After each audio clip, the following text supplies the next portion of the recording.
안녕하세요. 평안하셨습니까? 네, 같이 기도하겠습니다. 우리를 사랑하시는 자비로우신 주님, 참으로 감사합니다. 죄 가운데 살다가 심판을 받아 지옥에 갈 수밖에 없었던 저희들을 너무나도 사랑하셔서 예수님을 이 땅에 보내주시고 우리의 죄를 영원히 십자가에서 용서해 주시니 참으로 감사합니다. 또한 하나님의 자녀 삼아 주시고 오늘까지 교회 안에서 말씀을 배우고 복음을 전하며 하나님의 선한 뜻에 함께 할 수 있도록 은혜 베풀어 주신 것 참으로 감사합니다. 이제 우리의 남은 생애가 더욱 하나님을 기쁘시게 하고 하나님의 영광을 위한 삶이 되기를 간절히 소망합니다. 우리의 마음, 우리의 삶을 주장해 주셔서 좌로나 우로나 치우치지 않고 오직 하나님의 뜻을 바르게 알고 따라갈 수 있도록 도와주시기를 원합니다. 우리 뉴저지 교회의 모든 형제 자매님들 한 사람 한 사람 함께 하셔서 도와주시고 어디에 있든지 그리스도인으로서 바르게 살아갈 수 있도록 축복해 주시고 도와주시기를 원합니다. 오늘 모든 시간 함께 해 주시기를 원하면서 언제나 우리를 사랑하시는 예수님의 이름으로 기도합니다. 아멘. 빌립보서 1장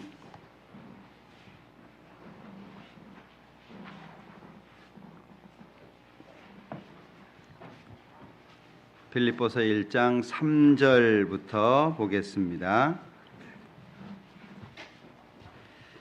내가 너희를 생각할 때마다 나의 하나님께 감사하며 간구할 때마다 너희 무리를 위하여 기쁨으로 항상 간구함은 첫날부터 이제까지 복음에서 너희가 교제함을 인함이라. 너희 속에 착한 일을 시작하신 이가 그리스도 예수의 날까지 이루실 줄을 우리가 확신하노라. 내가 너희 무리를 위하여 이와 같이 생각하는 것이 마땅하니 이는 너희가 내 마음에 있음이며 나의 매임과 복음을 변명함과 확정함에 너희가 다 나와 함께 은혜에 참여한 자가 됨이라. 내가 예수 그리스도의 심장으로 너희 무리를 어떻게 사모하는지 하나님이 내 증인이시니라. 거기까지입니다.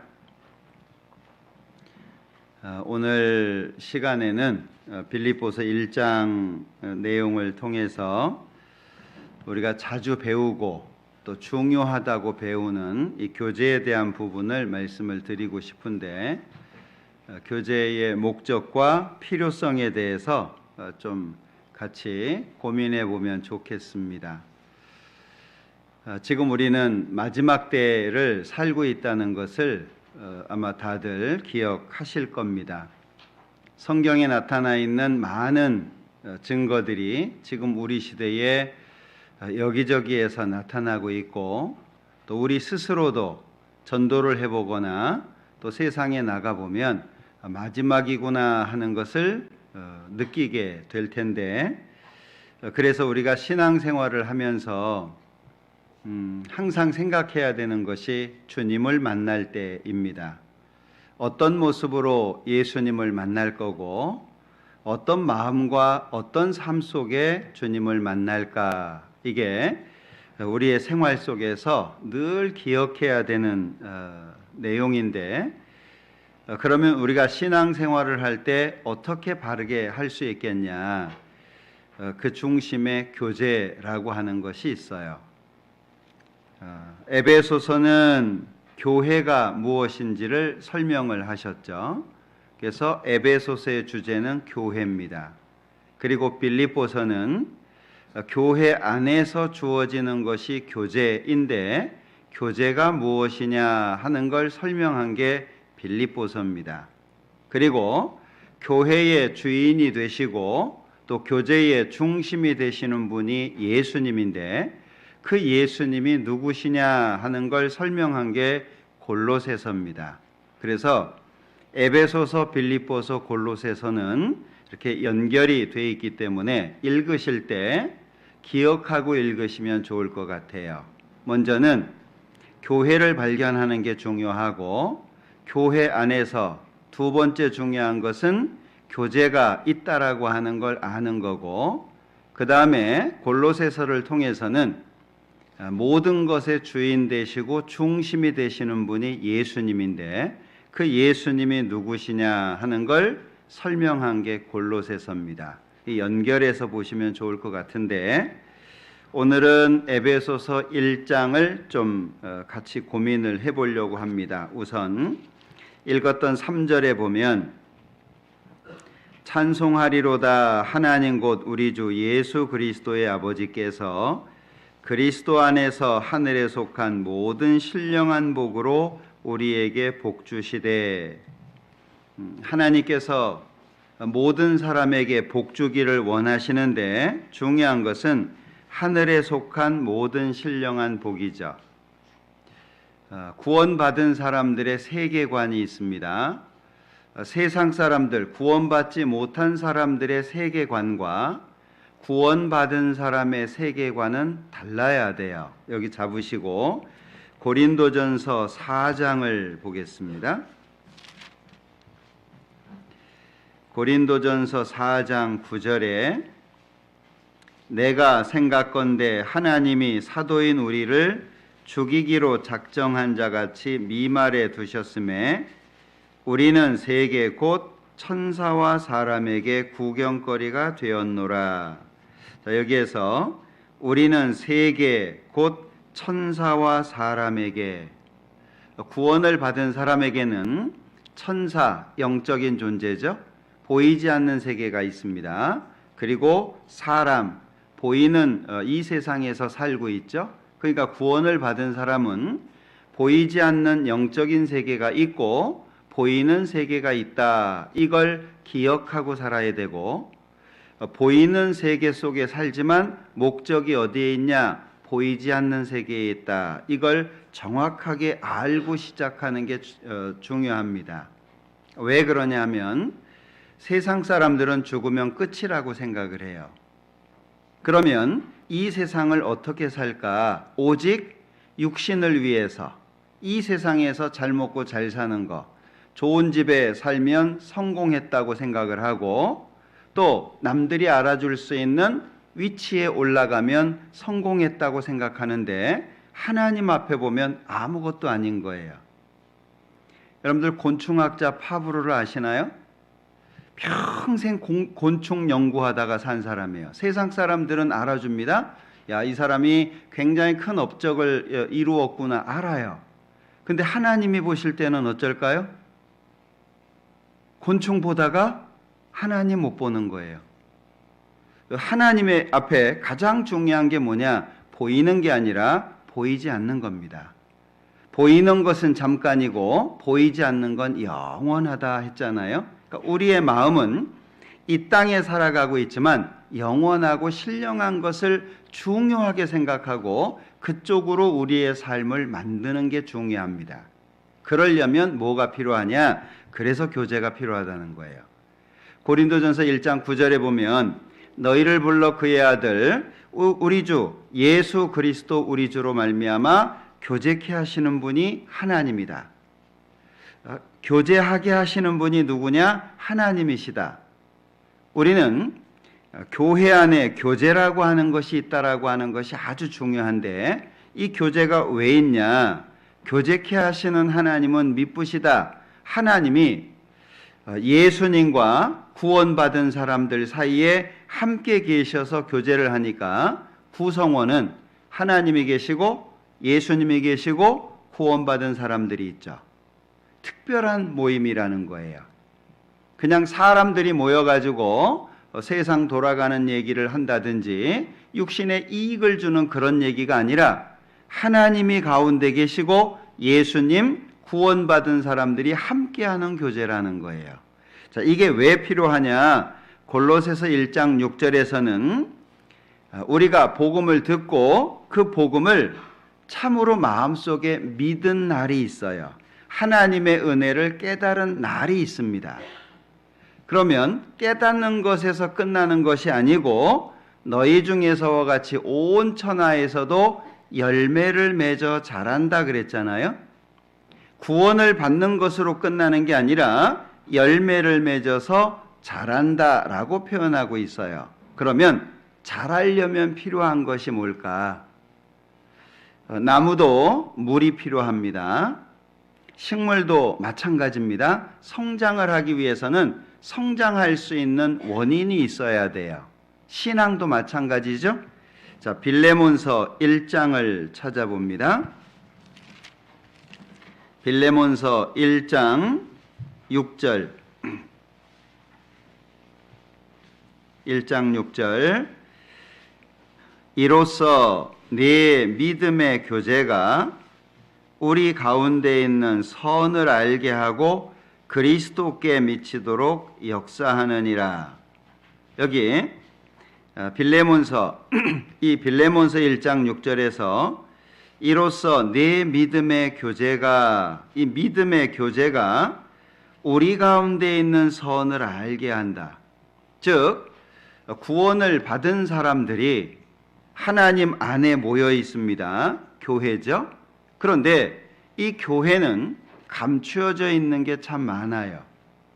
사람과 사람도 마찬가지죠. 알면 알수록 그 사람을 이해하고 그 사람에 대한 배려 그리고 그 사람을 포용할 수 있는 힘이 커져요. 모르면 어쩌죠? 모르면 판단할 수 있고 정죄할 수 있고 이해가 안 되는 거예요.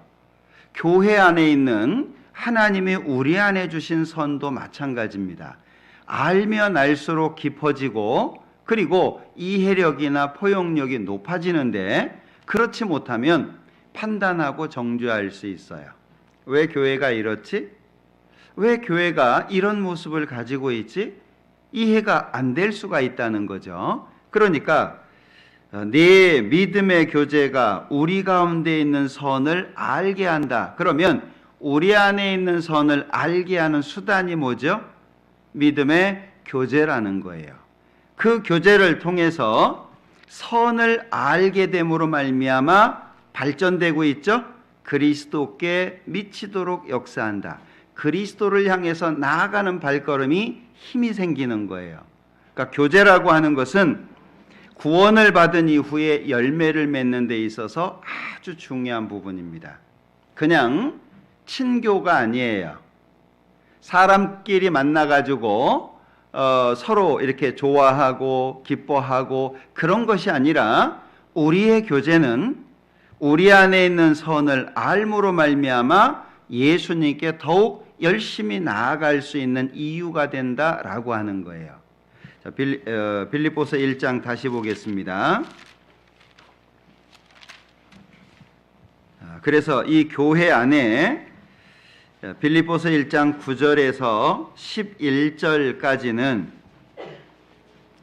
그리스도로 말미암아 의의 열매가 가득하게 돼서 하나님께 영광과 찬송을 돌리는 내용이 기록이 되어 있습니다. 11절 예수 그리스도로 말미암아 의의 열매가 가득하여 하나님의 영광과 찬송이 되게 하시기를 원하노라. 그러면 의의 열매가 있어야 하나님께 영광도 되고 찬송도 된다는 거죠. 그러면 그 의의 열매가 어떻게 해서 이루어지냐? 9절에 보면 내가 기도하노라 너희 사랑을 지식과 모든 총명으로 점점 더 풍성하게 하사 너희로 지극히 선한 것을 분별하며 또 진실하여 허물 없이 그리스도의 날까지 이르고. 이 모든 내용들이 어디에서 알아지냐? 교제를 통해서 알아진다는 거예요. 그러면 교제 가운데에서 지식도 모든 총명도 점점 풍성해지게 되겠죠. 지극히 선한 것을 분별할 수 있는 힘도 생기겠죠. 이런 것들을 통해서 의의 열매가 가득해진다는 거예요. 그러면 하나님께 영광도 되고 찬송도 된다. 그것 때문에 교제가 있다라고 하는 것이고, 12절부터 18절까지는 신앙의 균형에 대한 말씀입니다. 왜냐하면 여기 17절에 보면 저들은 나의 매임에 괴로움을 더하게 할 줄로 생각하여 순전치 못하게 다툼으로 그리스도를 전파하느니라. 왜 이런 말씀이 있냐? 이 빌립보 교회는 15절에 어떤 이들은 시기와 분쟁으로, 어떤 이들은 착한 뜻으로 그리스도를 전파한다. 교회 안에 두 가지 모습이 있어요. 바울 사도는 감옥에도 갇히기도 했습니다. 매를 맞기도 했습니다. 어떤 사람들은 바울 사도가 감옥에 갇히는 그 모습이 복음의 해가 될 걸로 생각하는 사람도 있는 거예요. 바울 사도가 감옥에 갇히니까 그걸 부끄러워하는 사람들도 있는 겁니다. 그것을 여기에서 안 좋은 모습, 순전치 못하게 다툼으로 전한다고 표현한 거예요. 어떤 사람은 그것이 하나님의 뜻이라고 하는 것을 알고 좋은 마음으로 전하는데, 교회 안에 두 가지 모습이잖아요. 보통 교회는 하나가 되어서 복음을 전한다고 말하는데, 지금 여기에서는 이게 하나는 이해가 되는 모습도 있고 하나는 이해가 안 되는 모습도 있는 거예요. 그러면 우리 안에는 다양한 사람들이 있죠. 이제 구원받은 사람, 신앙적으로 좀 성장한 사람, 또는 위기 가운데 있는 사람, 시험을 받고 있는 사람, 육신에 속한 사람, 다양한 사람들이 모여 있는 게 교회입니다. 그러면 이 교회는 뭐가 필요하냐? 신앙의 균형이 필요하다는 거예요. 말씀을 근거해서 이쪽 사람도 이해할 수 있고 이쪽 사람도 이해할 수 있는. 자, 부모님은 자녀를 양육하잖아요. 그런데 부모님의 마음에 자녀들의 모습이 얼만큼이나 만족이 될까요? 때로는 훈계도 하고 야단도 치고 때로는 엄하게 체벌도 하게 될 텐데, 이 자녀의 모습이 부모의 마음속에 100% 마음에 들지 않아요. 어떤 때는 얄미울 수도 있어요. 어때요? 자녀가 다 이뻐요? 어떨 때는요, 막 이렇게 쥐어박고 싶을 정도로 미울 때가 있어요. 그래서 아이들이 태어나가지고 성장을 하잖아요. 3살, 4살 때 되면 엄마 마음을 아주 괴롭혀요. 알면서도 모르는 척하고 일부러 떼를 쓰기도 하고, 그러다가 한 7살쯤 되면 그게 또 한 번 나타나요. 부모가 봤을 때에는요, 이쁜 모습도 있지만 그렇지 않은 모습도 있어요. 근데 부모는 어떻게 하죠? 그 두 가지의 모습을 다 포용할 수 있잖아요. 신앙이 그와 같다는 거예요. 우리 몸에는 좋은 세균도 있습니다. 근데 좋은 것만 있으면 안 돼요. 안 좋은 것도 있어요. 우리 몸에 그래요, 몸에. 여러분들 얼굴에 있는 세균이 눈에 보인다면 서로 얼굴 쳐다보고 사랑한다고 얘기하겠어요? 벌레가 이렇게 기어가는 게 보인다면? 그렇지 않아요. 그러니까 신앙이라고 하는 것은 밝은 모습만 있는 게 아니에요.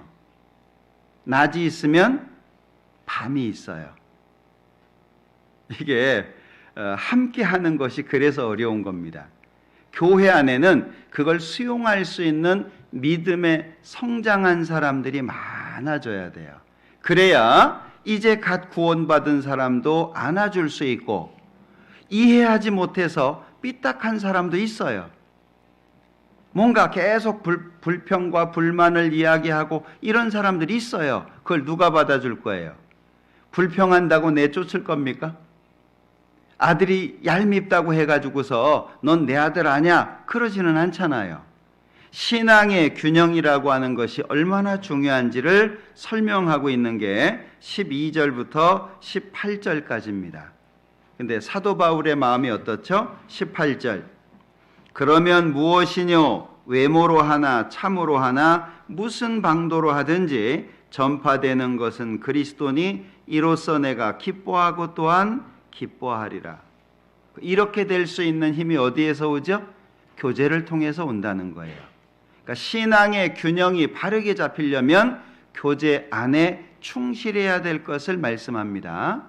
그리고 19절에서부터 21절까지는 내가 살아있는 목적이 뭐냐? 이 땅에 내가 남아있는 목적이 뭐냐?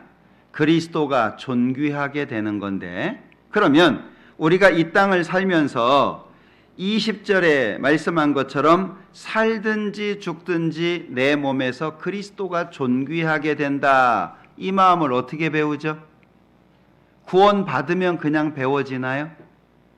구원을 받으면 모든 사람이 살든지 죽든지 주님을 위해서 사냐? 그렇지 않아요.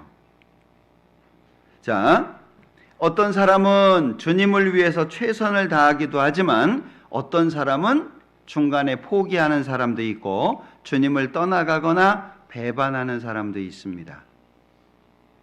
자, 데마라고 하는 사람은 바울 사도와 함께 복음을 전했던 사람이죠.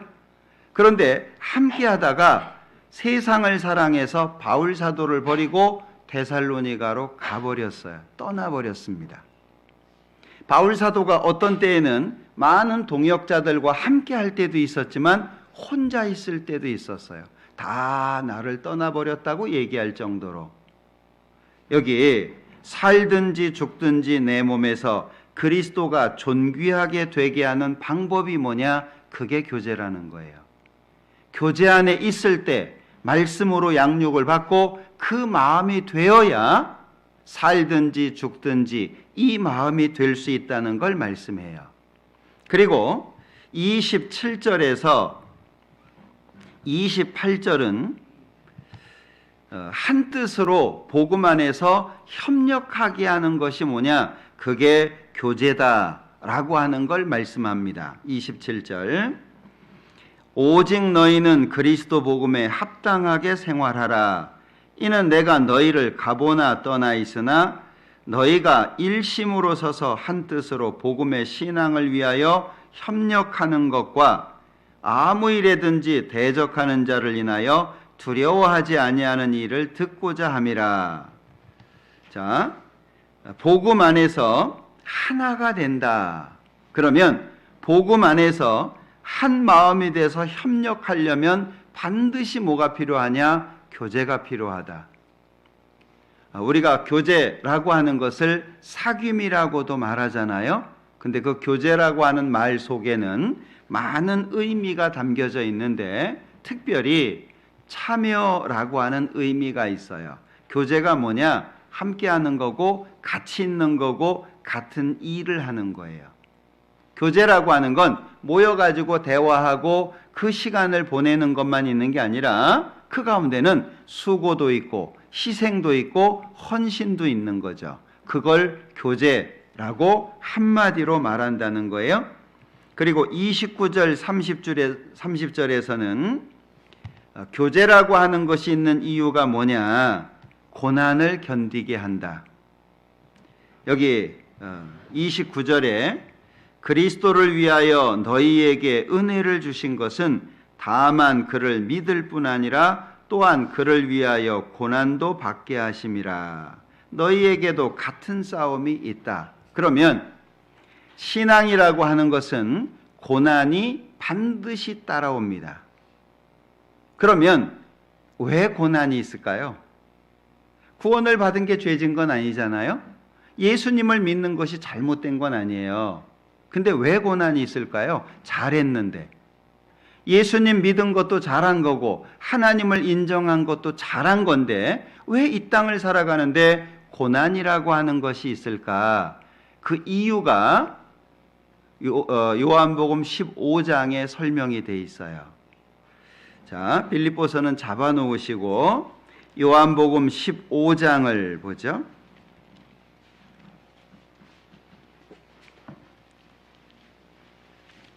요한복음 15장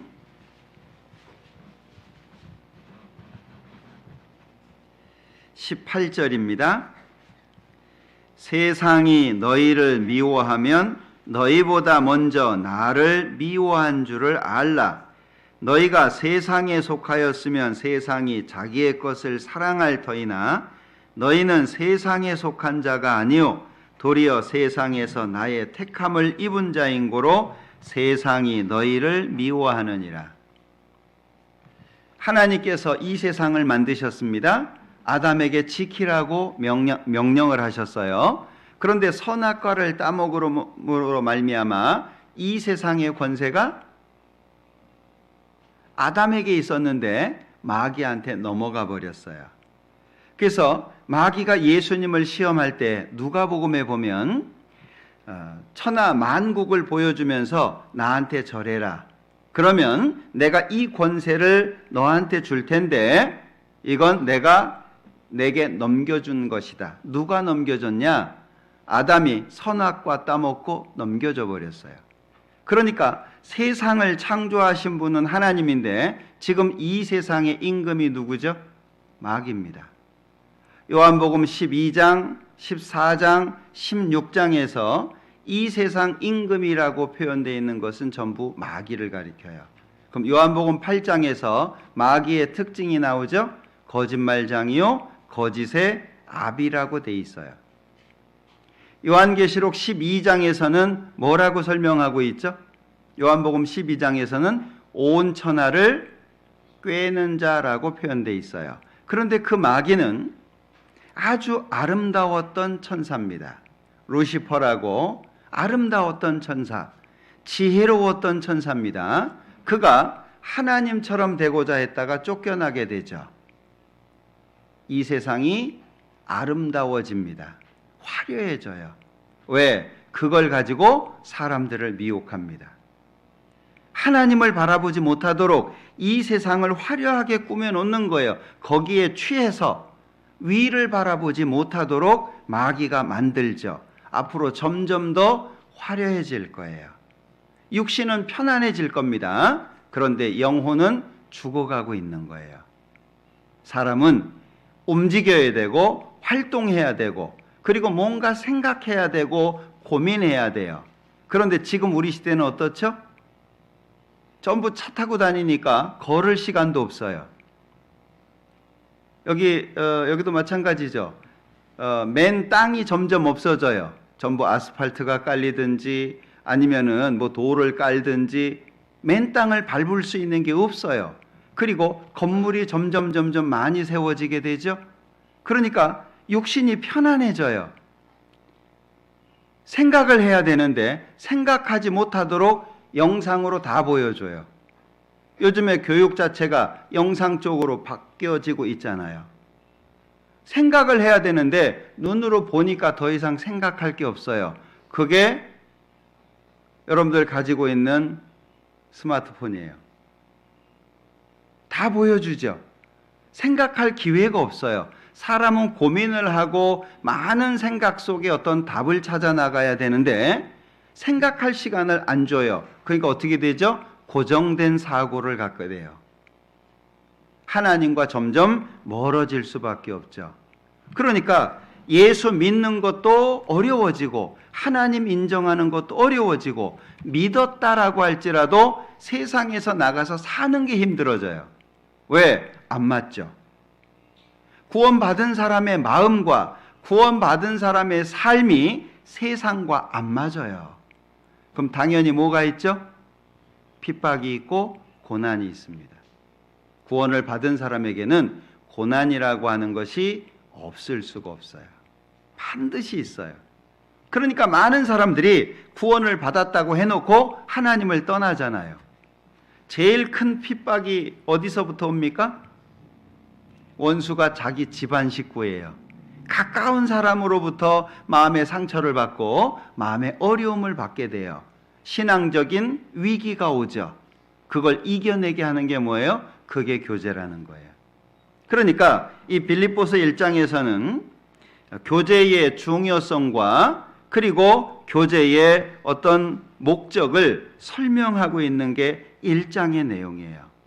우리가 성경을 볼 때 그냥 쉽게 보면 아 이렇구나 하는데 주위에서 보면 우리가 고민해야 되고 생각해야 될 것들이 굉장히 많습니다. 일단 듣습니다. 알게 되죠? 그 알게 되는 게 마음에 새겨지려면 어떻게 하죠? 몸이 움직여져야 돼요. 자, 훌륭한 야구 선수가 되는 법, 책이 있다고 쳐봐요. 책을 1년 내내 읽었어요. 야구 잘해요? 머리로는 이해가 됐어요. 근데 뭐가 안 따라가요? 몸이 안 따라가요. 신앙이 마찬가지입니다. 일단 들었어요. 아, 그렇구나. 들었어요. 그것이 내 마음속에 새겨지고 내 삶 속에 나타나려면 뭐가 필요하죠? 그래서 고난이 있는 거예요. 고난을 통해서 내가 가지고 있는 것에 대한 가치도 더 발견하게 돼요. 고난을 통해서 내가 가는 길이 얼마나 영광스러운 길인지를 알게 돼요. 이 교제라고 하는 것은 우리에게 너무 중요한 것을 주고 있는데 한 가지 한 가지 시간 되는 데까지 같이 좀 생각을 좀 해볼게요. 전체적인 이런 틀을 가지고 한번 생각해 보겠습니다. 먼저는 9절, 빌립보서 1장 9절.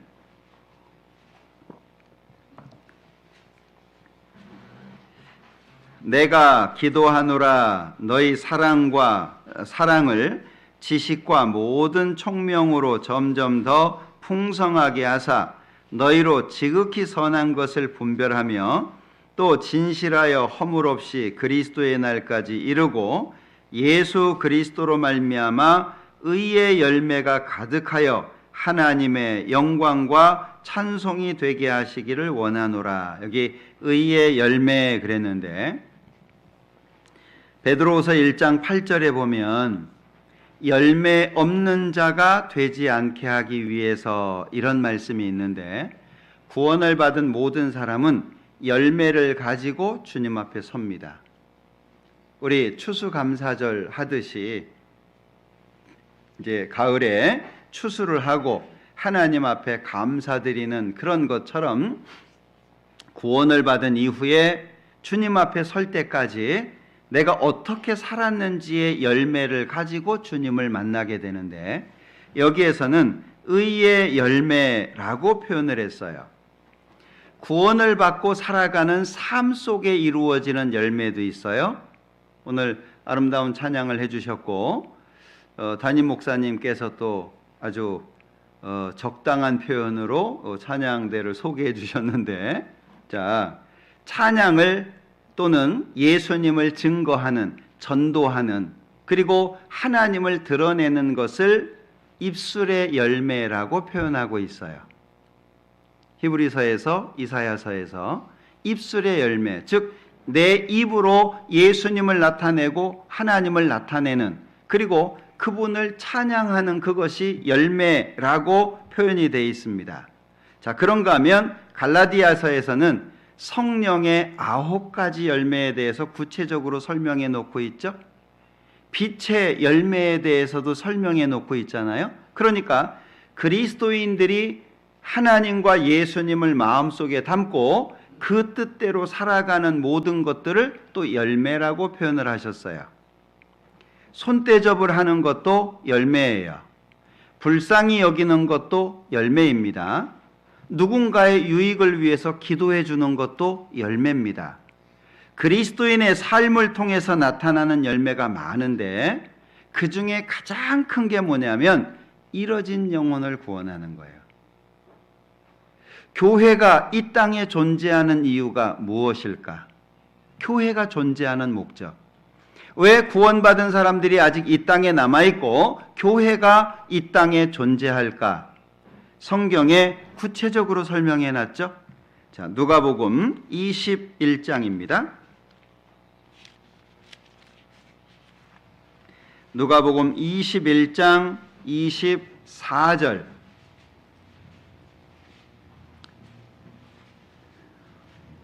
누가복음 21장 24절. 저희가 칼날에 죽임을 당하며 모든 이방에 사로잡혀 가겠고 예루살렘은 이방인의 때가 차기까지 이방인들에게 밟히리라. 이방인의 때가 차기까지 우리는 이방인의 때를 삽니다. 로마서 11장 로마서 11장 25절, 로마서 11장 25절, 형제들아 너희가 스스로 지혜의 땀을 면기 위하여 이 비밀을 너희가 모르기를 내가 원치 아니하노니 이 비밀은 이방인의 충만한 수가 들어오기까지 이스라엘의 더러는 완악하게 된 것이라. 그리하여 온 이스라엘이 구원을 얻으리라. 이방인의 때를 우리가 살고 있습니다. 그런데 이방인의 충만한 숫자가 있어요. 이방인이라고 하는 것은 이스라엘을 제외한 모든 나라 사람이잖아요. 하나님이 하시는 숫자가 있어요. 그 숫자가 차면 이방인의 때가 끝나고 이스라엘로 복음이 잠깐 넘어갑니다. 로마서 9장 27절, 또 이사야가 이스라엘에 관하여 외치되 이스라엘 뭇 자손의 수가 비록 바다의 모래 같을지라도 남은 자만 구원을 얻으리니 주께서 땅 위에서 그 말씀을 이루사 필하시고 끝내시리라 하셨느니라. 복음이 이스라엘로 넘어갔다가 이스라엘 사람들 중에 구원받을 사람들이 다 구원받으면 역사 끝난다, 그 얘기입니다. 그러면 이 땅에 교회가 존재하고 구원받은 사람들이 존재하는 이유가 뭐죠? 아직 구원받을 사람이 있기 때문입니다. 그러면 크게 말하자면 역사가 존재하는 이유가 뭐냐? 구원의 문제예요. 잃어진 영혼이 구원받는 일이 남아있기 때문에, 그래서 역사가 존재합니다. 그렇다면 우리의 역할이 얼마나 중요하죠? 물론 우리는 날마다 성경을 읽고 기도를 하고 전도를 하고 많이 합니다. 그 모든 것들이 열매입니다. 그러나 가장 큰 열매는 잃어진 영혼을 구원하는 거예요. 만약에 이 교회가 잃어진 영혼을 구원하는 일을 못한다, 그러면 찬양도 잘하고 서로 사랑을 하고 그리고 부족하지 않도록 서로 배려한다라고 할지라도 하나님 앞에는 부족한 거예요. 여러분들 계시록 2장 3장에 아시아 7교회에 대한 말씀이 나오죠. 그 중에 첫 번째가 에베소 교회인데, 에베소 교회는 신앙생활을 잘한 교회입니다. 우리가 오해할 수 있어요. 에베소 교회에 대한 칭찬이 많아요. 자, 계시록 2장 보죠. 요한계시록 2장 1절,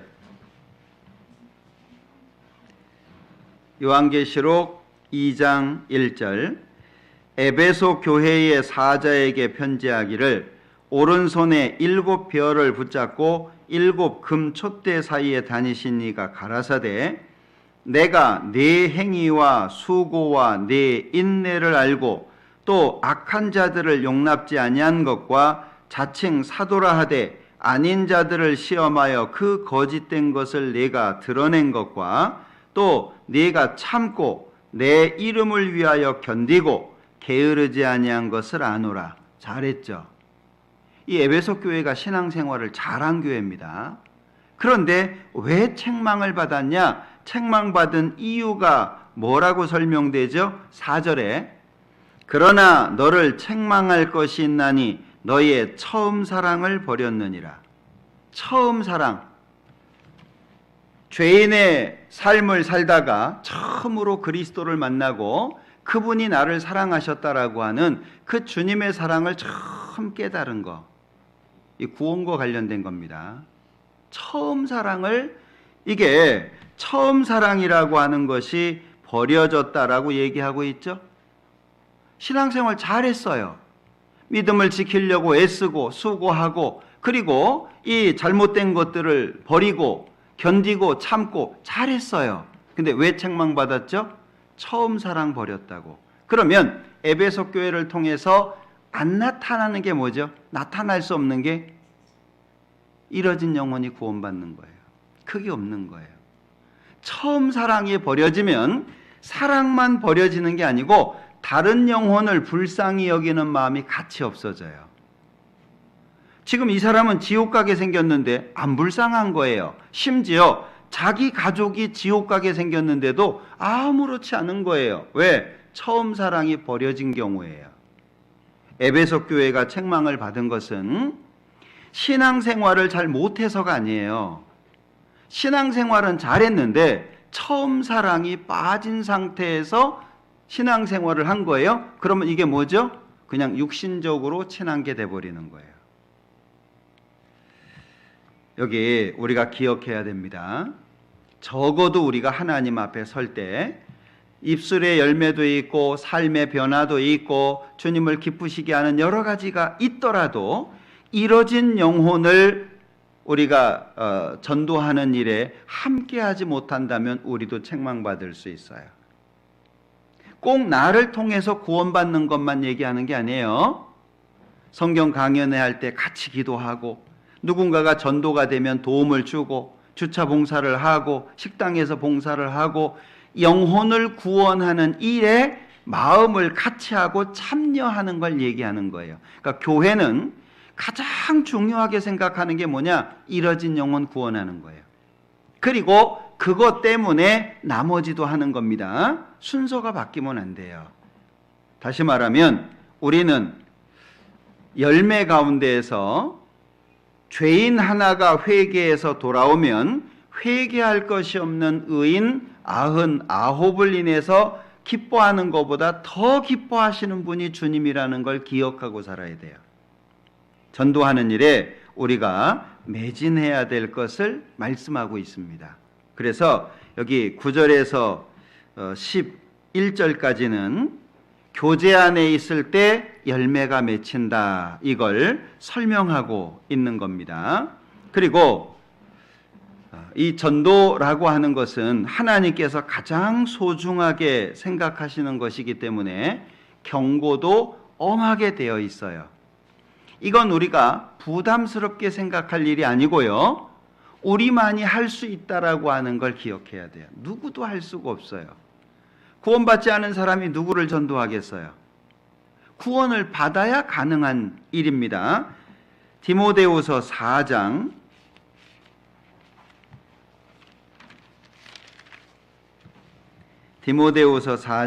1절 하나님 앞과 산 자와 죽은 자를 심판하실 그리스도 예수 앞에서 그의 나타나실 것과 그의 나라를 두고 엄히 명하노니 너는 말씀을 전파하라. 때를 얻든지 못 얻든지 항상 힘쓰라. 참 엄하죠.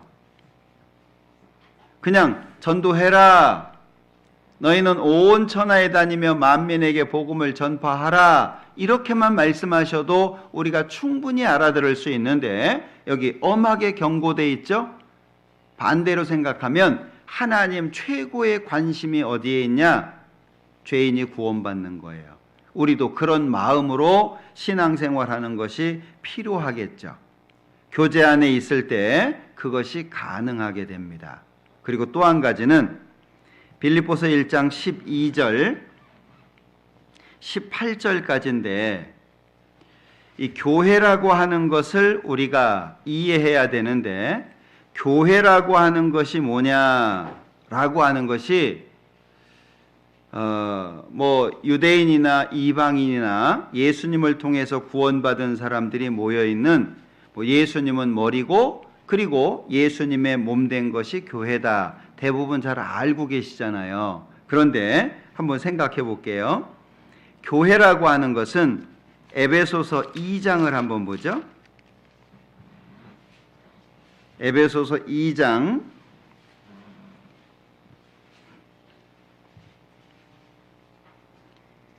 11절부터입니다.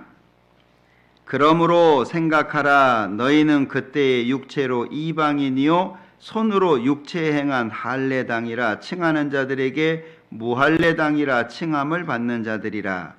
그때 너희는 그리스도 밖에 있었고 이스라엘 나라 밖의 사람이라. 이방인을 표현한 거죠. 그런데 13절에 이제는 전에 멀리 있던 너희가 그리스도 예수 안에서 그리스도의 피로 가까워졌느니라. 그러면 교회는 뭐냐면 17절에 또 오셔서 먼 데 있는 너희에게 평안을 전하고 가까운 데 있는 자들에게 평안을 전하셨으니 18절 이는 저로 말미암아 우리 둘이 한 성령 안에서 아버지께 나아감을 얻게 하려 하심이라. 그럼 교회는 먼 데 있는 이방인이 있고 가까운 데 있는 유대인이 있어요. 유대인이나 이방인이나 예수님의 피로 구원받은 사람들이 교회 안에 들어옵니다. 그러면 다양하겠죠. 문화도 다르고 한국 사람이 볼 때 미국 사람은 이해가 안 될 수 있어요. 미국 사람이 볼 때 한국 사람이 이해 안 될 수 있어요. 문화가 다 다르잖아요. 살아오면서 경험했던 것들이 다 달라요. 근데 한 자리에 모였어요. 어떻게 될까요? 이게 하나가 된다는 게 쉬운 게 아니에요. 세대도 차이가 나죠. 아버지 세대, 아들 세대도 다르죠. 한 나라에서 살아도 세대가 다른 생각을 가질 수 있어요. 근데 나라가 달라요. 문화가 달라요. 어쩔까요? 정말 어려운 일이 많아요. 그러면 교회는 항상 문제가 일어날 수 있는 여지가 있다는 거예요. 그게 교회예요. 많은 사람들이 교회 그러면은요, 다 천사들만 모인 줄 알아요. 구원을 받고 교회에 오니 이 교회 안에 있는 분들이요, 다 천사야. 예? 다 천사처럼 보여요. 근데 시간 조금 지나면 어떻죠? 조금 이상한 천사도 있고 좀 타락한 천사도 있고, 예? 천사가 아닌 것 같은 천사도 있고, 막 교회 안에 보면은요, 막 이 사람은 왜 이래, 저 사람은 왜 이래, 막 이해가 안 돼. 난 이렇게 했으면 좋겠는데 왜 쟤는 저렇게 하고, 많은 일들이 생겨요. 그러려면 어떤 마음이 필요하죠? 데살로니가 전서에서 말하는 유모의 마음과 아비의 마음이 필요해요. 그래서 신앙은 커지려면 눈이, 시야가 넓어지는 게 필요합니다. 내 문제만 가지고 생각하는 게 아니라 전체를 볼 수 있는 마음. 이쪽도 보고 이쪽도 보고. 운전 잘할 수 있는 방법이 뭐예요? 앞만 보면 운전 잘할 수 있나요? 운전을 하려면 나도 있지만 앞에 차, 옆에 차, 뒤에 차도 있어요. 사방을 잘 봐야 운전을 잘할 수 있듯이 신앙생활도 마찬가지입니다. 데살로니가 전서를 한번 보죠.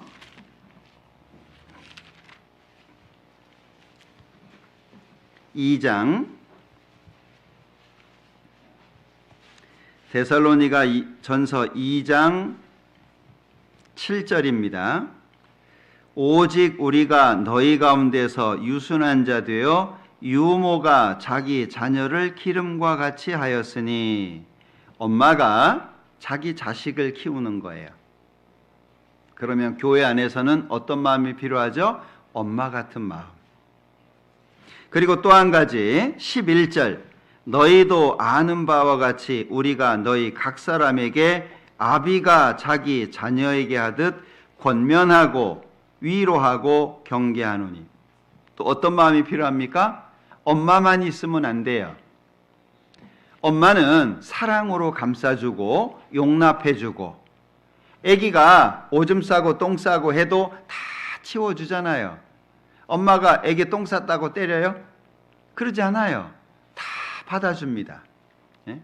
저는 결혼해가지고 이 아이를 첫애를 낳았을 때 이 자매의 이해가 안 되는 행동이 하나 있었어요. 이 아이가 꼭 밥 먹을 때 똥을 싸더라고요. 하필이면 꼭 밥 먹을 때 똥을 싸요. 근데 냄새가 좋지는 않잖아요. 자식이 싼 똥이라도 냄새는 냄새지, 똥 냄새인데. 예? 그러면 좀 딴 방으로 가든지 화장실로 가든지 그렇게 치우면 좋은데, 밥 먹는 그 자리에서 이제 기저귀를 열어요. 예? 그러면 이제 실물이 보이잖아요. 예? 그 실물이 보여요. 아니, 빨리 치우면 또 얼마나 좋아요. 그걸 또 뒤져보네. 똥 상태가 어떤지, 그걸 봐요. 왜? 엄마는 아이가 싼 똥의 모습을 보고 건강을 체크하거든요. 그걸 저는 잘 몰랐어요. 그러니까 제가 밥 먹다가 말고 숟가락 내려놓는 경우도 있고. 왜? 안 좋은 거예요. 근데 엄마는 어때요? 그 보면서 아이고 똥도 이쁘게 싼다, 뭐 모양이 잘 나왔네, 어떤 때는 얘 왜 똥이 이러냐, 건강이 안 좋으냐. 엄마는 그래요. 엄마는 받아주고 안아주고 이해해주고, 설사 자녀가 잘못했다라고 할지라도 또 용납해주고 받아주고, 그게 엄마의 마음이에요. 근데 그것만 있으면 안 되잖아요. 그래서 필요한 것이 아버지의 마음입니다. 아버지는 뭐 하죠? 아버지는 11절에 너희도 아는 바와 같이 우리가 너희 각 사람에게 아비가 자기 자녀에게 하듯 권면하고 위로하고 경계하고 바르게 살아갈 수 있는 틀을 잡아주는 거예요. 그게 아버지예요.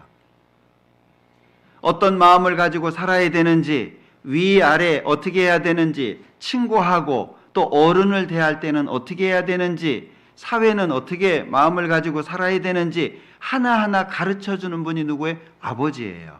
그러니까 아버지는 좀 엄할 수 있어요. 엄마는 부드러울 수 있죠. 신앙이 엄마의 마음과 아버지의 마음이 갖춰져야 된다는 거예요. 근데 이것이 조화를 이루지 못하면 어떤 사람은 아버지 마음만 가져요. 틀린 건 아닌데 무서워.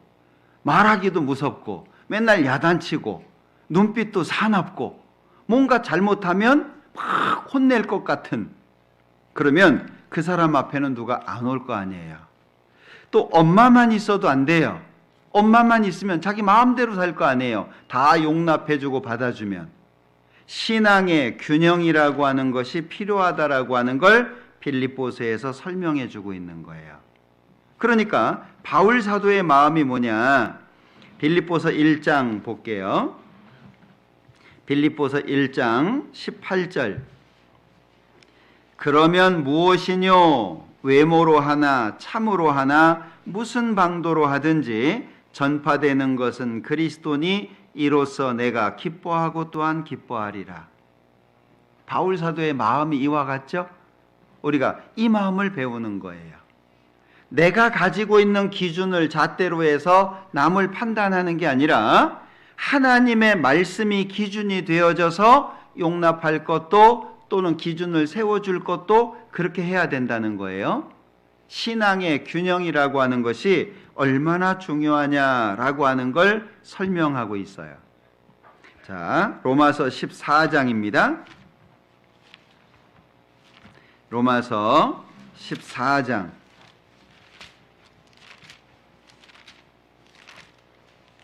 1절. 믿음이 연약한 자를 너희가 받되 그의 의심하는 바를 비판하지 말라. 믿음이 연약한 사람에게 대해서 어떻게 해야 될 것을 말씀하고 있죠? 15장 1절입니다. 15장 1절. 우리 강한 자가 마땅히 연약한 자의 약점을 담당하고 자기를 기쁘게 하지 아니할 것이라. 믿음이 강한 사람은 어떻게 해야 되죠? 믿음이 약한 사람들의 약점을 담당해 주는 거예요. 이게 쉽지 않거든요. 우리는 육신을 가지고 있기 때문에 같은 구원받은 사람들끼리 충돌할 수도 있고 다투고 사이가 멀어질 수도 있어요. 육신을 갖고 있으니까 어떤 때는 원망스러울 때도 있고 어떤 때는 불평스러울 때도 있어요. 그런데 하나님은 말씀합니다. 믿음이 연약한 자는 받아라. 왜? 그 사람은 아직 이해가 안 되는 거예요. 3살짜리한테 10살짜리 지식을 넣어줄 수는 없잖아요. 그럼 어떻게 해요? 기다려줘야 돼요. 10살이 될 때까지 기다려줘야 돼요. 그러면 이해할 수 있다는 거예요. 그런데 3살인데 이해 못한다고 야단칠 수는 없죠. 그리고 15장 1절에서는 강한 자는 믿음이 연약한 자의 약점을 담당한다. 누가 보호해줘요? 우리 왜 집에 보면 이렇게 오빠가 있든지 누나가 있든지 형제간이 있잖아요. 그럼 동생이 잘 못하는 거 누가 이렇게 감싸줘요? 누나가 됐든지 오빠가 됐든지 감싸줘야 되잖아요. 믿음이 성장한 사람이 해야 될 일이 뭐냐? 연약한 자를 보호해 주는 거예요. 그러면 우리 마음이 넓어질 수 있겠죠. 아직 잘 못하면 내가 좀 기다려줘야 되는 거구나. 그리고 좀 부족한 부분이 있으면 이 약한 부분을 내가 담당해줘야 되는 거구나. 그러면 우리 교회는 문제가 될 게 없어요. 자, 교회는 이방인과 유대인이 구원을 받아서 모인다라고 말씀하고 있잖아요. 그러니까 지금 우리 시대는 하나님이 보실 때 세 부류의 사람이 있는 거예요. 고린도전서 10장에 말씀하시는 것처럼 유대인도 있고 헬라인, 이방인의 대표입니다. 유대인, 그 다음에 헬라인, 그리고 하나님의 교회. 지금은 세 부류의 사람이 있어요. 예수님이 공중에 재림하시면 교회가 들려 올라가죠. 그러면 두 부류가 남게 됩니다. 자, 이 교회라고 하는 것이 너무 중요한데 에베소서 2장을 볼게요.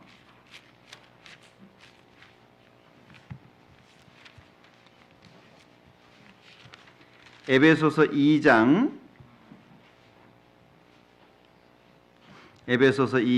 아까 이제 읽었던 말씀인데요. 18절 이는 저로 말미암아 우리 둘이 한 성령 안에서 아버지께 나아감을 얻게 하려 하심이라. 둘이 유대인이나 이방인, 먼 데 있는 사람이나 가까운 데 있는 사람이 예수님으로 말미암아 구원을 받고 하나님께 나아가는데 한 성령 안에서 그랬죠. 그러니까 교회는 자기의 것이 버려져야 돼요.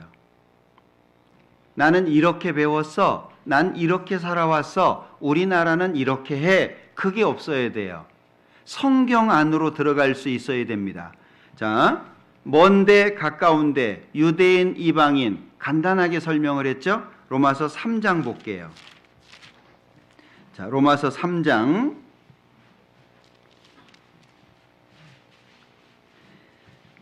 29절입니다. 자, 로마서 3장 29절 하나님은 홀로 유대인의 하나님뿐이시뇨 또 이방인의 하나님은 아니시뇨 진실로 이방인의 하나님도 되시느니라. 할례자도 믿음으로 말미암아 또는 무할례자도 믿음으로 말미암아 의롭다 하실 하나님은 한 분이시니라. 여기 유대인이나 이방이나 이렇게 설명하고 있죠. 자, 로마서 1장도 봅니다. 자, 로마서 1장 16절 1장 16절 내가 복음을 부끄러워하지 아니하노니 이 복음은 모든 믿는 자에게 구원을 주시는 하나님의 능력이 됨이라. 첫째는 유대인에게요 또한 헬라인에게로다. 계속 반복되고 있죠. 자, 2장 9절입니다. 악을 행하는 각 사람의 영에게 환난과 곤고가 있으리니 첫째는 유대인에게요 또한 헬라인에게며. 이 교회라고 하는 것 자체가 다양성을 가지고 있다라고 하는 것을 계속 반복해서 말씀하고 있는데, 자, 로마서 9장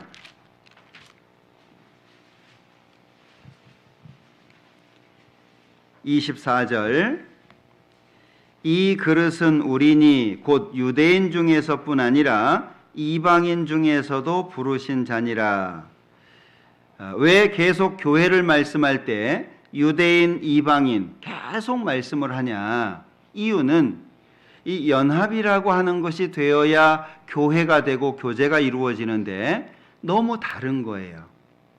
민족적으로도 다르고 신분에 따라서도 다르고 그리고 배움의 정도에 대해서도 다르고 계속 달라요. 그 다른 사람들이 모여가지고 교회라고 하는 것이 이루어지게 되니까 계속 강조하는 거. 유대인, 이방인이 모여가지고 교회가 이루어진다. 우리 뉴저지도 마찬가지죠. 많은 나라 사람들이 모여가지고 교회가 이루어졌잖아요. 그런데 내 것이 강조가 되면 하나가 안 돼요. 내가 한국 사람이지만 성경 안에서 하나 되려고 해야 되고, 내가 미국 사람이라도 또는 남미 쪽의 어떤 나라의 사람이라도, 내가 다른 나라라고 할지라도 내가 경험하고 배웠던 것보다 성경이 앞서서 성경 안에서 하나가 되려고 애써야 된다는 거예요. 그게 교회고, 그럴 때 우리는 하나가 되고 그 안에서 신앙의 균형이 잡힐 수 있다는 거예요.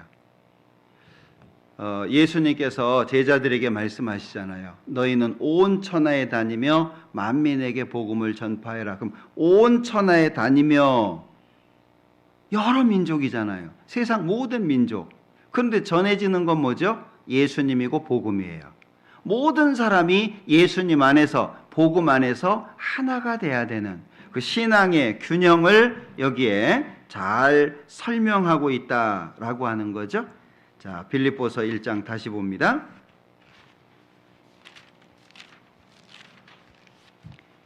빌립보서 1장 19절. 이것이 너희 간구와 예수 그리스도의 성령의 도우심으로 내 구원에 이르게 할 줄을 아는 고로 나의 간절한 기대와 소망을 따라 아무 일에든지 부끄럽지 아니하고 오직 전과 같이 이제도 온전히 담대하여 살든지 죽든지 내 몸에서 그리스도가 존귀히 되게 하려 하나니. 21절. 이는 내게 사는 것이 그리스도니 죽는 것도 유익함이니라. 자, 그러면 살든지 죽든지 내 몸에서 그리스도가 존귀히 되잖아요.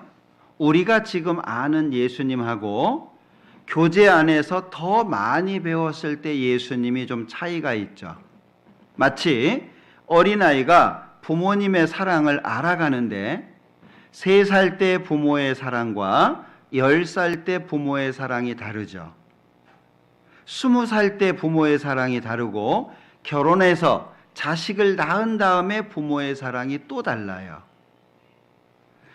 성경에 보면 에베소서에서 그 사랑의 넓이와 길이와 높이와 깊이, 그 어떠함을 깨달아야 된다고 말씀하고 있는데 어떤 사람은 십자가로 설명하기도 해요. 십자가는 위로 높이, 밑으로 깊이, 옆으로 길이 넓이. 우리가 지금 예수님의 사랑을 얼만큼이나 알고 있을까요? 어떤 과학자가 얘기했던 것처럼 내가 지금 하나님에 대해서 아는 것은 어린아이가 바닷가에서 조개 껍데기 하나 주워서 기뻐하는 것과 같다. 하나님의 사랑이 얼만큼일까요? 멈춰 있으면 안 된다는 거예요. 우리는 육체만 성장하고 신앙의 연수만 성장하는 게 아니라 거기에 맞춰서 주님이 얼마나 사랑이 크신 분인지를 깊이 있게 알아가는 것이 필요하다, 그 얘기예요. 그래서 골로새서 2장에 보면 하나님의 비밀인 그리스도 이렇게 표현하죠. 비밀이라고 표현하고 있어요. 감추어졌다는 거죠. 그런데 성경에서의 비밀은 못 찾도록 감춰놓은 게 아니고요, 여기 컵이 있는데 덮어놨다는 거예요. 물을 먹으려면 어떻게 해야 돼요? 열면 되죠. 비밀이 못 찾도록 감춰진 게 아니라 덮어놓은 거예요. 그러면 열면 속에 있는 것을 알게 되는 것처럼 하나님의 비밀은 누구에게 열리냐? 하나님의 비밀이 어떤 사람에게 더 많이 열리게 돼 있냐? 마태복음 13장입니다. 자, 마태복음 13장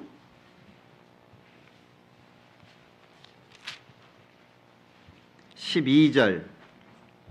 이 말씀은 많이 묵상해 보셨으면 좋겠어요. 12절. 무릇 있는 자는 받아 넉넉하게 되되 무릇 없는 자는 그 있는 것도 빼앗기리라. 이 말씀이 좀 묘한 말씀인데 이게 씨 뿌리는 비유입니다. 앞에 말씀이. 자, 사람이 나가서 씨를 뿌리는데 4절에서는 길가에, 5절에서는 돌밭에, 그리고 6절에서는 7절에서는 가시떨기에, 그리고 8절에서는 좋은 땅에 떨어졌다. 이 씨 뿌리는 비유 잘 아시죠? 그 말씀을 하시면서 12절에 무릇 있는 자는 받아 넉넉하게 되되 무릇 없는 자는 그 있는 것도 빼앗기리라. 왜 이 말씀을 하셨을까? 표면적으로 보여지는 것은 있는 사람은 더 많아지게 된다. 없는 사람은 그 있는 것까지 없어진다. 그런 말이에요. 그런데 이 말씀을 하시면서 이사야의 예언을 인용을 했어요. 이사야가 한 말을. 그게 14절입니다. 이사야의 예언이 저희에게 이루었으니 일렀으되 너희가 듣기는 들어도 깨닫지 못할 것이요 보기는 보아도 알지 못하리라.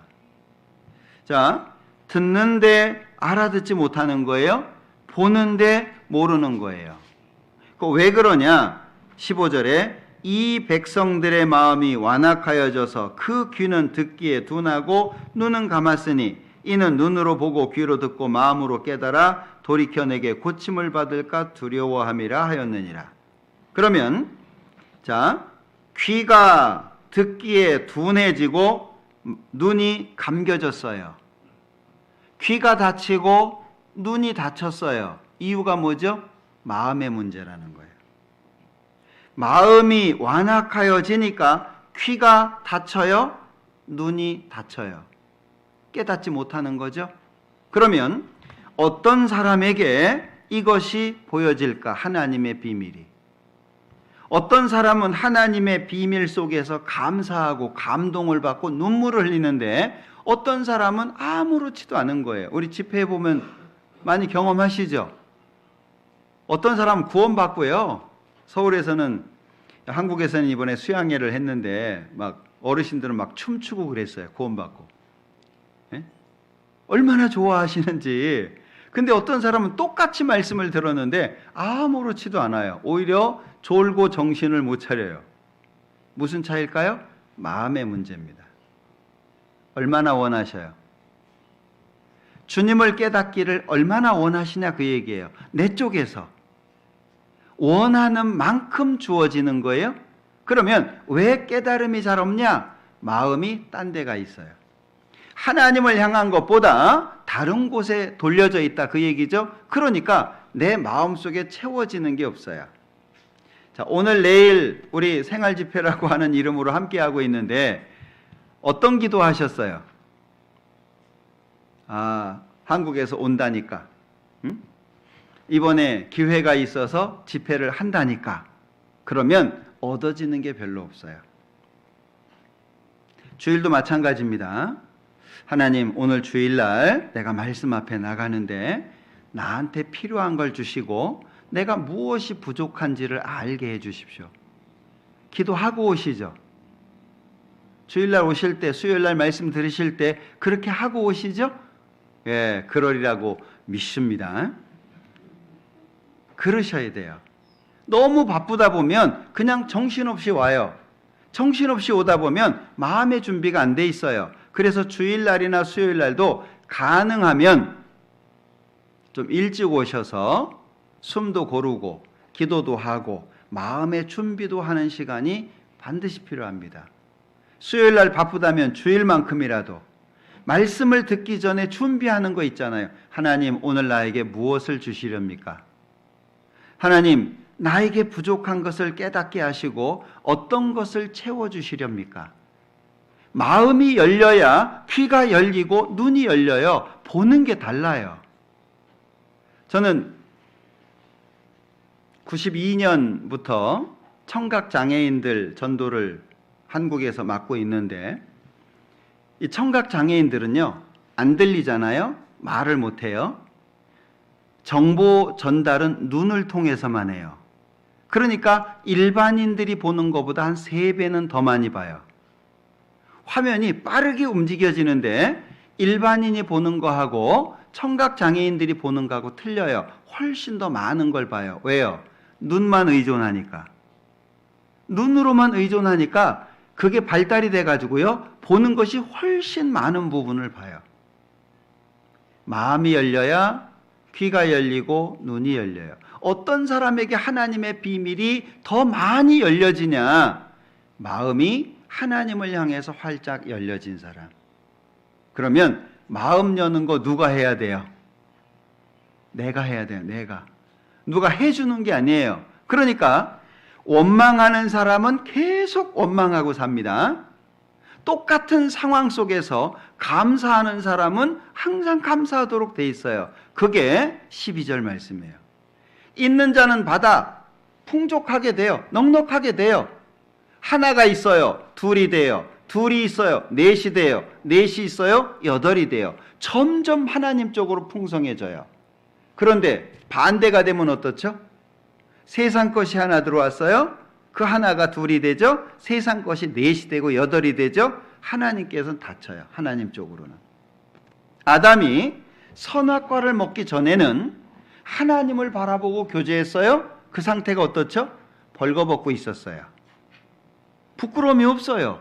하나님하고 대화하고 하나님하고 같이 살았어요. 부끄러움이 없었습니다. 벗고 있었는데 선악과를 먹었어요. 먹는 순간 변화가 뭐죠? 부끄러움을 깨달아서 무화과 나무 잎으로 치마를 해 입었잖아요. 자, 그러면 육신을 보는 쪽으로 밝아졌어요. 그 다음부터 어떻게 됐죠? 하나님 보는 눈이 닫혔어요. 우리는 둘 다 볼 수 없어요. 우린 하나를 잘 봐야 돼요. 세상도 잘 보고 하나님도 잘 보고 이거 없어요. 세상에서도 재미나게 살고 하나님 앞에서도 재미나게 살고 이거 없어요. 우리는 마음의 결정을 하는 것이 중요합니다. 그러니까 이 19절에서 21절까지 뭘 설명해 주고 있냐? 우리에게 교제 안에 있을 때 그리스도가 얼마나 존귀한 분인지를 더 깊이 있게 알게 된다라고 하는 거예요. 에베소서 3장 보죠. 에베소서 3장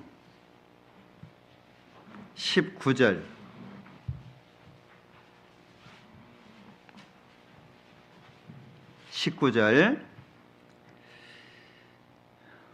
에베소서 3장 19절. 그 넓이와 길이와 높이와 깊이가 어떠함을 깨달아 하나님의 모든 충만하신 것으로 너희에게 충만하게 하시기를 구하노라. 잘 보세요.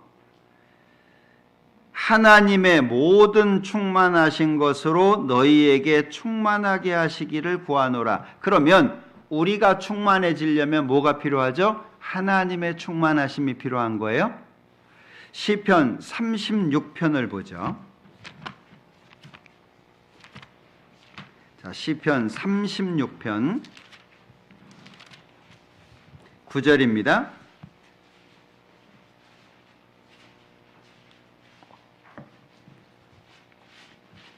대저 생명의 원천이 주께 있사오니 주의 광명 중에 우리가 광명을 보리이다. 같은 표현이죠. 여기 주의 광명 중에 우리가 광명을 보리이다. 그러면 하나님의 광명을 보려면 우리가 어디 안에 있어야 되죠? 주의 광명 중에 있어야 돼요. 그게 있는 자는 받아서 풍족하게 된다는 의미예요. 근데 내가 주의 광명 중에 있지 않으면 광명이 멀어지는 거예요. 이런 표현들이 여러 곳에 있는데 고린도후서 3장도 보죠. 자, 고린도후서 3장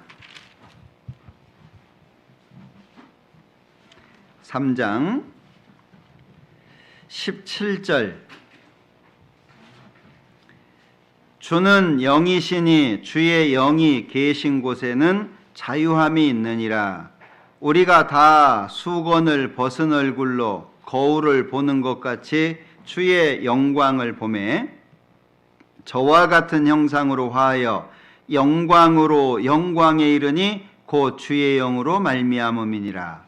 어디에서 어디로 가죠? 영광에서 영광으로 갑니다.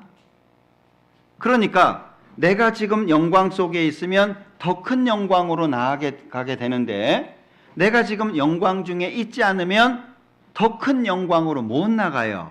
그게 없는 자는 있는 것까지 뺏긴다는 거예요. 그러니까 하나님 안에서 어떤 사람은 몸도 불편하고 가진 것도 없고 특별하지 않은데 늘 찬양하시는 분이 있어요. 늘. 제가 있는 교회에서도 마찬가지입니다. 사람들이 보면은요, 무시할 만한 상황을 살고 계세요.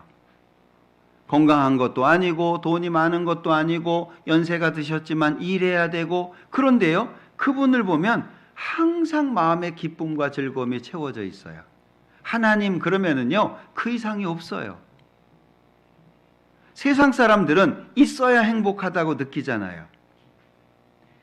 100억이 있는 사람이 90억 됐다고 자살하는 시대가 우리 시대입니다. 90억 갖고도 충분히 살고도 남습니다. 근데 100억에서 10억 떨어졌다고 인생이 아주 불행스럽게 느껴지는 거예요. 그게 세상 사람이에요. 왜 많은 사람들이 마약을 하고, 왜 많은 사람들이 곁길로 나아가고, 이유가 뭐예요? 행복하지 않은 거예요. 이 세상은 있어도 행복하지 않은 시대입니다. 우리 2001년인가 아마 그분이 돌아가셨던 것 같은데, 독일에서 태어나가지고 돈 벌기 위해서 미국에 오신 분이에요. 우리 왜 자동차의 그 썬루프인가요? 그거 아이디어를 내신 분입니다. 미국에 올 때 아주 얼마 되지 않은 돈을 가지고 왔어요. 그리고 돈을 벌기 위해서 이렇게 차 고치고 하는 그런 곳에서요, 하루 14시간씩 일했다고 합니다. 그렇게 해가지고 이제 부자가 되신 분이에요. 55개 정도 되는 계열사, 한 6천 명 정도 되는 직원들을 거느린, 그래서 정치에도 참여하고 뭐 이랬던 분입니다. 근데 그분이 결국에 자기가 지은 별장에서 자살을 했어요. 부자입니다. 뭐 남들이 보면은요, 부족할 게 하나도 없어요. 근데 그분이 자살한 이유가 뭐냐면 더 이상의 목표가 없다예요. 더 이상 목표가 없어요. 이것도 해보고 저것도 해보고 정치도 해보고 돈도 벌어보고 뭐 다 해봤는데 만족이 안 되는 거예요. 더 이상 내가 하고 싶은 게 없다. 자살을 해버렸어요. 그게 세상 사람들이잖아요. 근데 우리는 어때요? 눈에 보이는 것, 육신적인 것이 우리를 기쁘게 하는 것이 아닙니다. 그러니까 영광 중에 영광으로 나가는 거예요.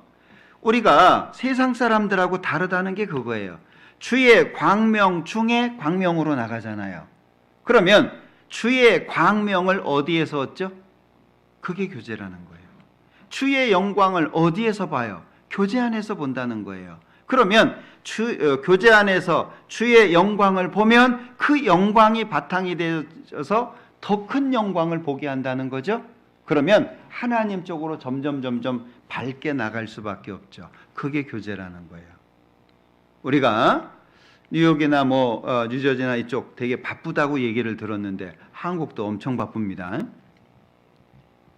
이번에도 보니까 차가 무지 많더라고요. 미국은 뭐 차 없으면 못 돌아다닌다고 얘기를 하시던데 한국도 요새 그래요. 보통 출근 시간이 2시간입니다. 서울은. 출근하는데 2시간이에요. 퇴근하는데 2시간입니다. 하루에 4시간은 그냥 거기다 뭐 차가 막히면 더 들어갑니다. 정말 바쁜 시대입니다. 근데 우리 형제자매님들은 어때요? 수요일 날 말씀 들으러 와야 되죠? 주일 날 말씀 들으러 와야 되죠? 이런저런 모임이 있으면 또 참여해야 되죠? 정말 바쁩니다. 근데 그게 행복한 거예요. 그게 진짜 좋은 거예요. 저는 작년에 아버님이 돌아가셨는데 연세 90세 되셔가지고 돌아가셨어요. 그런데 1년 전에 어머님이 돌아가셨습니다. 저희 아버님이 계신 집은 산 밑에예요. 사람도 별로 안 다녀요. 밤에 잠을 잡니다. 30분 자면 깨고 30분 자면 깨고 그 다음부터 잠이 안 와요? 그럼 밤새? 성경 보는 것도 한계가 있고 찬양을 듣는 것도 한계가 있고 밤이 너무 긴 거예요. 그러다가 해가 떴어요. 아침이 됐습니다. 뭐가 바뀌죠? 어두웠다가 밝은 거밖에 없어요. 누가 오기를 해요? 뭐 할 일이 있어요? 밤에 그렇게 긴 밤을 보냈던 것처럼 또 긴 낮을 보내야 돼요. 그러면서 하시는 말씀이 하루가 너무 길고 힘들다는 말씀을 많이 하셨어요. 하나님이 빨리 데려갔으면 좋겠는데 왜 이렇게 안 데려가시냐고, 너무 힘들다고. 바쁘죠? 지금 바빠서 힘들죠? 그거 행복하신 거예요. 하루 종일 할 일 없이 1년 보내봐요. 행복할까요? 바쁜 게 힘든 겁니다. 행복한 겁니다. 그거 너무 힘들어할 필요 없어요. 그러니까 나는 그렇게 사는 사람이라고 하는 것을 인정하고 살아야 돼요. 구원을 받은 사람이 교제 나오는 게 행복이 돼야 되고, 어려움을 견디고 어떤 힘든 걸 견디고 교회 안에 오고 내가 이 안에 있는 것이 행복의 이유가 돼야 돼요. 그래야 교제 가운데에서 더 많은 것들을 얻을 수 있어요. 그리고 빌립보서 1장 다시 돌아가 보죠.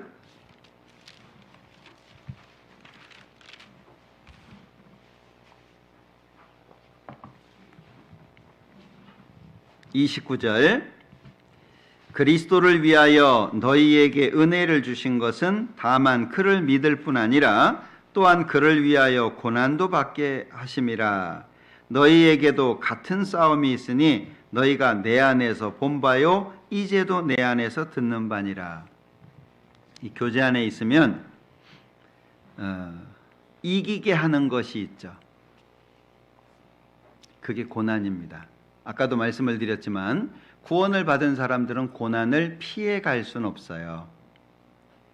반드시 고난을 겪도록 되어 있습니다. 의인에게는 고난이 많다라고 말씀을 하셨는데, 우리는 그 고난을 주님을 의지해서 잘 넘어가야 돼요. 넘어갈 수 있는 힘을 주시는 것이 교제 가운데서입니다. 그러니까 여기 교제 안에서 복음의 신앙을 위해서 협력을 하고 고난을 견디게 하는 것이 뭐냐? 교제라는 거예요. 사실 우리가 교제합시다 말을 많이 하는데 얼마나 중요한 단어인지 몰라요. 자, 우리가 이제 신앙생활을 하다 보면 마귀가 틈탈 때가 많죠. 아까도 신앙의 균형에 대해서 말씀을 드렸는데, 제가 압살롬에 대해서 이렇게 공부를 하다가 압살롬의 마음이 이해가 됐어요. 여러분들 사무엘 하 내용 잘 읽어보셨죠? 11장에서 다윗이 죄를 지어요. 그리고 13장에서 압살롬의 동생이 다말이잖아요. 그 다말이 압살롬의 또 다른 형입니다. 암논이 강제로 취하잖아요. 그리고 내쫓아버렸어요. 그런데 아버지 다윗은 거기에 대해서 화만 낼 뿐 제대로 처리를 안 했어요. 내용을 보면 압살롬 마음이 어떨까요? 네? 자, 우리 한번 찾아보죠. 사무엘하 13장.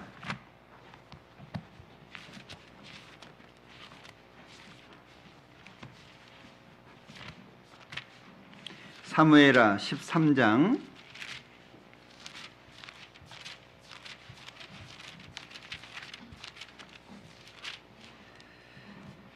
1절에 그 후에 이 일이 있으니라. 다윗의 아들 압살롬에게 아름다운 누이가 있으니 이름은 다말이라. 이 다말을 암논이 범하잖아요. 강제로. 그리고 이제 쫓아냅니다. 그런데 다윗이 그 얘기를 듣고 화를 내기는 했어요. 여기 21절에 다윗 왕이 이 모든 일을 듣고 심히 노하니라. 그리고 끝나버렸어요. 그러니까 2년 뒤에 23절이죠. 2주년 후에 양 털을 깎는다는 이유를 들어가지고 이 왕자들을 초청을 해요. 그리고 암논을 죽이잖아요.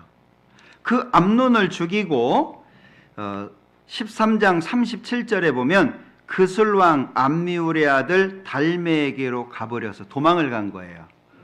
왜? 암논을 죽였으니 어떤 해가 있을 걸 생각했겠죠? 도망갔어요. 왜? 할아버지니까. 엄마 집안이니까 그쪽으로 도망을 간 거예요. 그러면서 38절에 3년을 지냈어요. 그런데 다윗이 이 압살롬을 보고 싶어하는 마음이 있으니까 요압이라고 하는 장군이 드고아의 여인을 불러다가 할 말을 줘가지고 다윗 왕의 허락을 받아서 압살롬을 데리고 와요. 다시. 그런데 압살롬이 돌아왔는데 14장 28절에 보면 2년 동안 다윗이 안 만나주는 거예요. 돌아오기는 했는데 만나주지를 않아요. 그러니까 이 압살롬이 15장 7절에 보면 4년 동안 뭐 했냐? 백성들의 마음을 도적질한 거예요. 그게 6절이죠.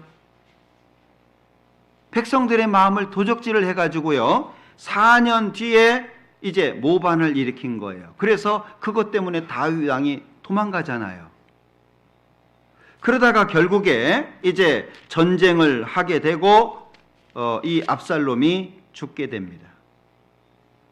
그러면 제가 뭘 생각해 봤냐면 압살롬의 마음이 원망스럽고 불평스럽고 이런 게 있을 수밖에 없겠죠. 암논이 다말을 범했어요. 분명히 잘못한 거잖아요. 그러면 암논한테도 원망스러운 마음이 있겠죠. 에? 너 형이잖아. 뭐 부모 엄마는 다르지만 여동생 아니냐. 왜 그랬냐. 그런 마음도 있겠죠. 아버지 다윗을 향해서는요. 왜 일처리를 이렇게 하냐. 내 동생이 이런 어려운 일을 당했는데 왜 가만히 있냐. 마음에 그런 게 있을 거 아니에요. 도망을 갔다가 2년 만에 3년 만에 돌아왔어요. 근데 2년 동안 만나주지도 않아요? 어떤 마음이 들었을까요? 아버지를 향해서 안 좋은 마음이 커졌을 거예요. 그러니까 4년 동안 뭐 했죠? 반역을 이루기 위해서 준비한 거예요. 근데 압살롬 잘했어요? 못했어요? 못했잖아요. 결국 잘 못한 거예요. 그러면 육신적으로 인간적으로 그 마음은 이해가 되죠? 저는 이해가 되더라고요. 그래 충분히 그런 마음이 생길 수 있어요. 근데 결과는 안 좋아요. 잘 못한 거예요. 그러면 압살롬은 마음을 어떻게 가져야 되죠? 하나님 앞에 해결했어야 돼요. 아버지 다윗이나 암논이나 어떤 환경이 아니라 하나님 앞에서 해결했어야 돼요. 근데 사람 본 거죠? 결국에 반역을 했고 결국에 죽임을 당할 수밖에 없어요. 이런 일이 교회 안에 많습니다. 개인적으로 보면 충분히 이해할 수 있는 일이에요. 근데 그쪽으로 계속 가면 안 좋은 일이에요. 이해되시나요? 제가 지금 말씀드리는 게 이해가 되시는지 모르겠어요. 교회 안에 원망스럽고 불평스러운 일 많습니다. 내가 잘했어요. 내가 잘못한 게 없어요. 그런데 그대로 계속 가면 나쁘게 돼요. 그런 일들이 있어요. 성경에 그런 일들이 많습니다. 그 중에 하나가 요압이에요. 이 요압이라고 하는 사람은 다윗 왕의 군대 장관이잖아요. 그런데 이 요압이 압살롬을 따라가지는 않았어요.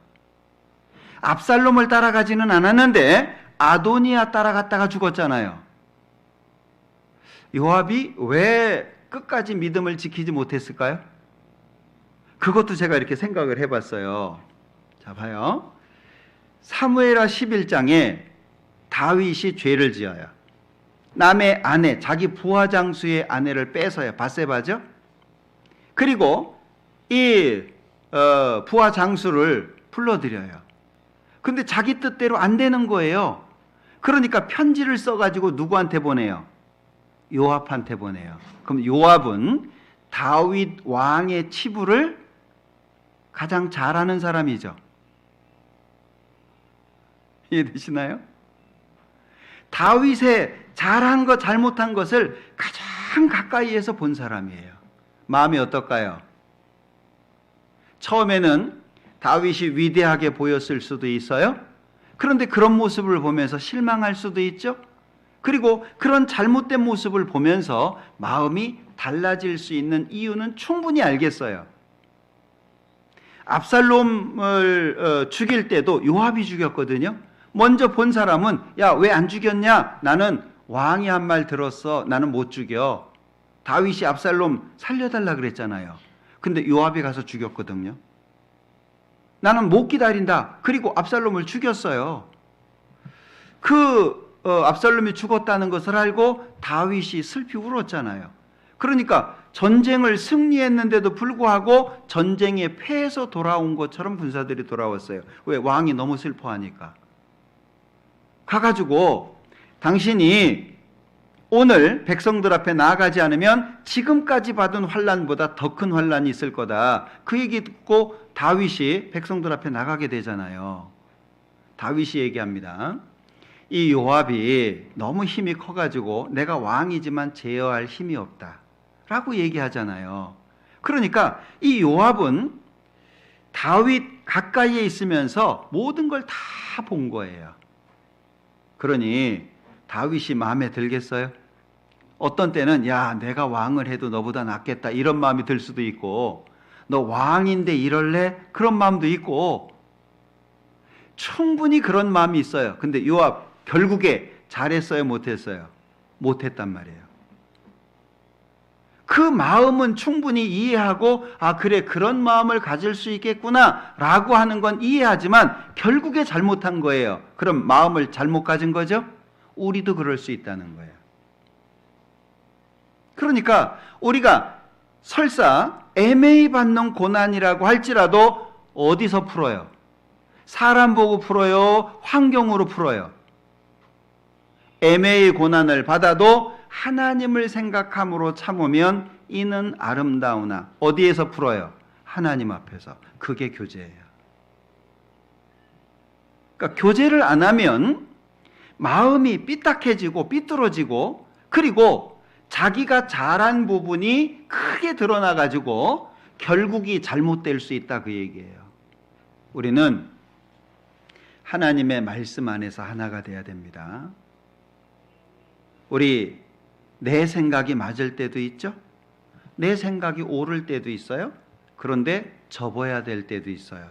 왜? 하나님 뜻 앞에서. 그게 교회고 그게 교제예요. 그러니까 교회 안에서는요, 신앙의 삶 속에 억울하고 막 분이 나고 인정을 못 받고 다치고 상처받은 사람 주변에 혹시 나도 그런 시간 있어요, 없어요? 생각해보면 있어요. 예. 어떤 때는 목사님이 나를 무시하는 것 같고 내가 인사를 해도 안 받아주는 것 같고 내가 의견 하나 내놨더니 야단칠 때도 있고, 이게요 알게 모르게 우리의 마음은 그렇게 넓거나 그렇게 여유롭지 않아요.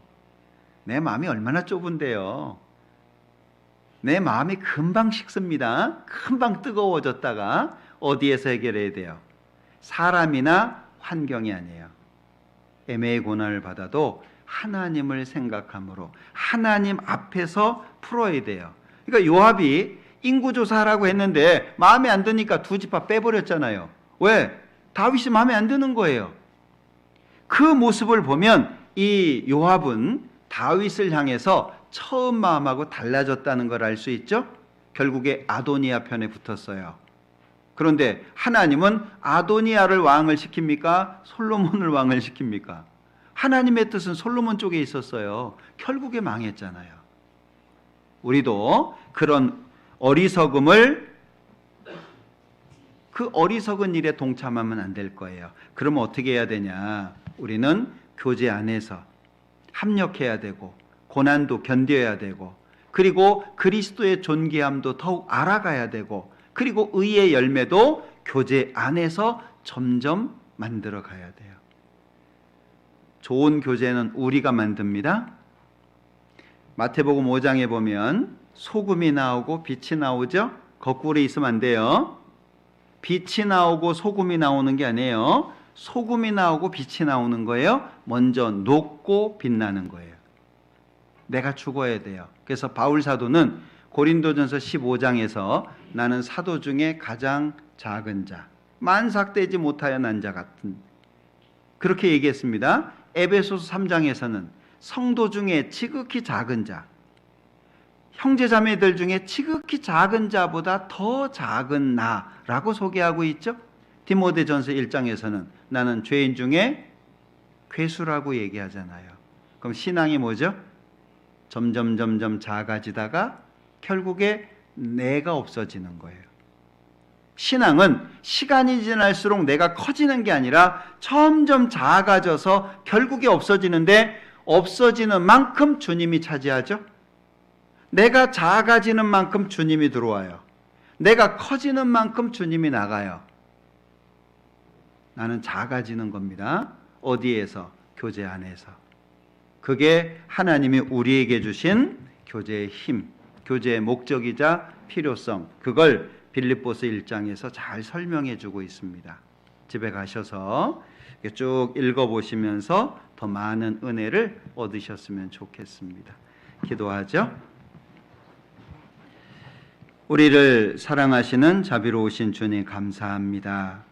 저희들 귀한 하나님의 말씀을 주시고 또 배울 수 있는 기회를 주시고 하루하루 하나님을 알아갈 수 있도록 은혜 베풀어 주신 것 감사합니다.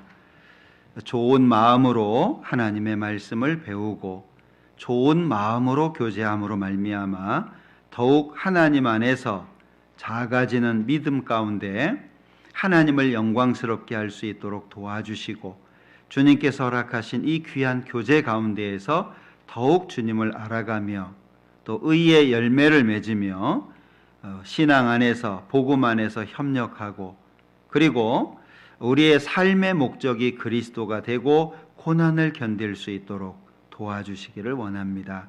우리 뉴저지 교회 더욱 사랑해 주시고 하나님의 사랑과 은혜 가운데 강건할 수 있도록 축복해 주옵소서. 예수님의 이름으로 기도합니다. 아멘. 예, 2주 전에도 우리 생활 집회가 있었습니다.